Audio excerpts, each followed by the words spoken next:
Remember that the inventory we hold represents a cost to our business, so we need to pay attention to inventory levels and ordering techniques to ensure the optimal levels of inventory.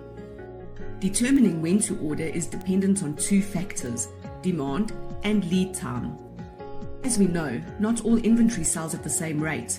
We have fast-moving items and very slow-moving items, as well as items somewhere in between. This is where ABC classification, which uses the 80-20 principle, comes in.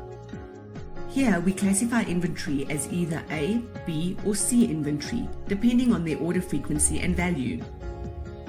For example, A items comprise of 20% of SKUs and contribute to 80% of sales.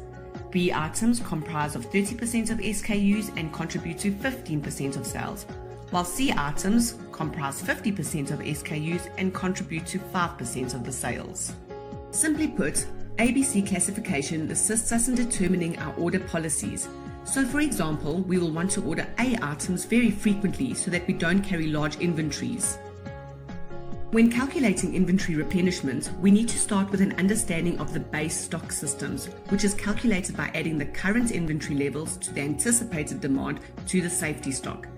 It is the maximum inventory that will be held for any item.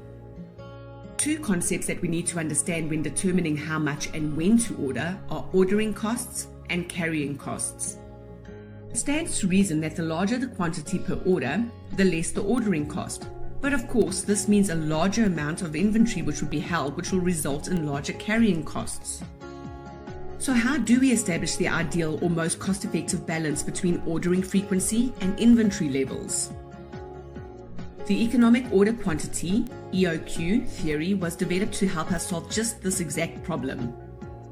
There are some great video links in your practitioner's guide that can further explain the EOQ calculations as well as how to apply them to discounts.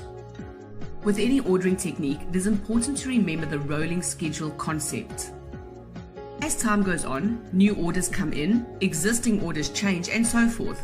This results in changes in the supply and demand for the inventory, and the business needs to know how to handle these changes. There are other factors which can influence the order quantity and order frequency, such as order modifiers and order constraints. Order modifiers include order minimums, order maximums, and order multiples. And order constraints include maximum quantity, minimum price, minimum quantity, and so forth. In order to determine how much to order, we use lot sizing techniques. And in order to determine when to order, we use order review methodologies. Lot sizing techniques range from lot for lot, periods of supply, EOQ, period order quantity, fixed order quantity. And order review methodologies include MRP, reorder point, time-phased reorder point, periodic review, two-bin systems, and Kanbans.